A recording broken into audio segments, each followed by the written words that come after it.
حافظ ابن کثیر رحمۃ اللہ علیہ اور حافظ ابن عساکر رحمۃ اللہ علیہ حضرت عبداللہ بن حذافہ رضی اللہ تعالی عنہ کا واقعہ بیان کرتے ہیں کہ حضرت عبداللہ بن حذافہ رضی اللہ تعالی عنہ کو رومی کافروں نے قید کر لیا اور اپنے بادشاہ کے پاس پہنچا دیا۔ بادشاہ نے آپ رضی اللہ تعالی عنہ سے کہا کہ تم نصرانی بن جاؤ، میں تمہیں اپنی بادشاہت میں شریک کر لیتا ہوں اور اپنی شہزادی کو تمہارے نکاح میں دیتا ہوں۔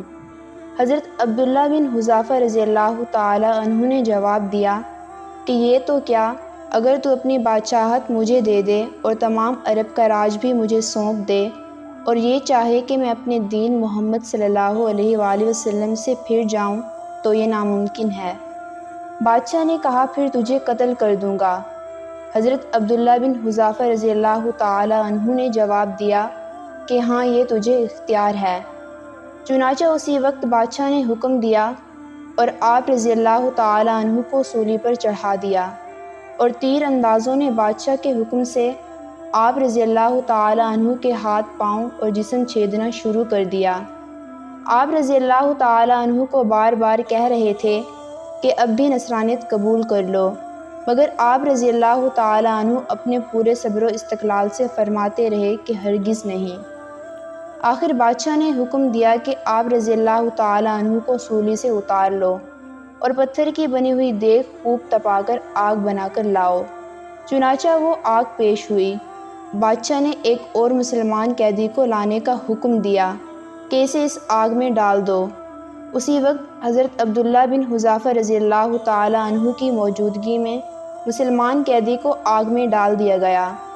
اس مسکین صحابی کے جسم کا گوشت جل گیا اور ہڈیاں چمکنے لگیں۔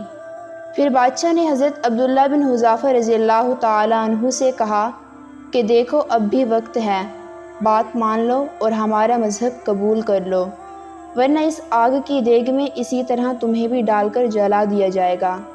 آپ رضی اللہ تعالی عنہ نے پھر بھی اپنے ایمان جوش سے کام لے کر فرمایا کہ ناممکن ہے کہ میں اللہ کے دین کو چھوڑ دوں۔ اسی وقت بادشاہ نے حکم دیا کہ آپ رضی اللہ تعالی عنہ کو اس آگ میں ڈال دو۔ جب آپ رضی اللہ تعالی عنہ اس آگ کی دیگ میں ڈالے جانے لگے تو بادشاہ نے دیکھا کہ آپ رضی اللہ تعالی عنہ کی آنکھوں میں سے آنسو نکل رہے ہیں۔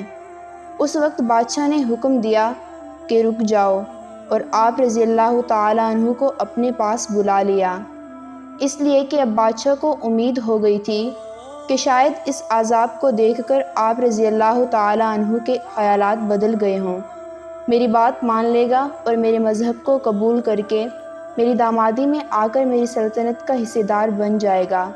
لیکن بادشاہ کی تمنا پوری نہ ہو سکی۔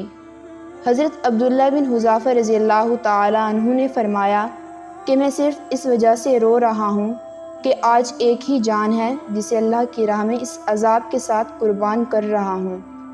کاش میری رگ رگ میں ایک ایک جان ہوتی تو آج سب کی سب جانیں اللہ کی راہ میں ایک ایک کر کے قربان کر دیتا۔ اس کے بعد حضرت عبداللہ بن حذافہ رضی اللہ تعالی عنہ کو قید خانے میں رکھا گیا اور کھانا پینا بند کر دیا۔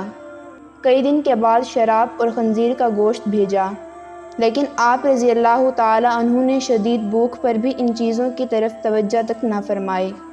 بادشاہ نے حضرت عبداللہ بن حذافہ رضی اللہ تعالی عنہ کو پیغام بھیجا اور ان چیزوں کی نہ کھانے کی وجہ پوچھی، تو آپ رضی اللہ تعالی عنہ نے جواب دیا کہ اس حالت میں یہ چیزیں میرے لیے جائز تو ہو گئی ہیں، لیکن میں تجھ جیسے دشمن کو اپنے بارے میں خوش ہونے کا موقع بھی نہیں دینا چاہتا۔ اب بادشاہ نے کہا کہ اچھا تم میرے سر کا بوسہ لے لو تو میں تمہیں اور تمہارے ساتھ کے تمام قیدیوں کو رہا کر دوں گا۔ حضرت عبداللہ بن حذافہ رضی اللہ تعالی عنہ نے اس بات کو قبول فرما لیا اور بادشاہ کے سر کا بوسہ لے لیا، اور بادشاہ نے بھی اپنا وعدہ پورا کیا۔ حضرت عبداللہ بن حذافہ رضی اللہ تعالی عنہ کو اور ان کے ساتھیوں کو چھوڑ دیا۔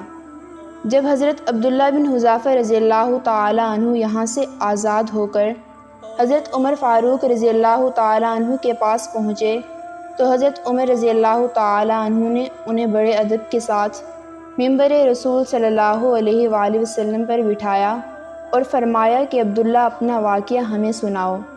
چنانچہ جب حضرت عبداللہ بن حذافہ رضی اللہ تعالی عنہ نے اپنا واقعہ سنانا شروع کیا تو حضرت عمر رضی اللہ تعالی عنہ کی آنکھوں سے آنسو بہنے لگے۔ تو حضرت عمر رضی اللہ تعالی عنہ نے فرمایا کہ ہر مسلمان پر حق ہے کہ عبداللہ بن حذافہ کی پیشانی چومے، اور میں ابتدا کرتا ہوں۔ یہ فرما کر پہلے حضرت عمر رضی اللہ تعالی عنہ نے حضرت عبداللہ بن حذافہ رضی اللہ تعالی عنہ کے سر کا بوسہ لیا، اور پھر تمام موجود مسلمانوں نے حضرت عبداللہ بن حذافہ رضی اللہ تعالی عنہ کے سر کا بوسہ لیا۔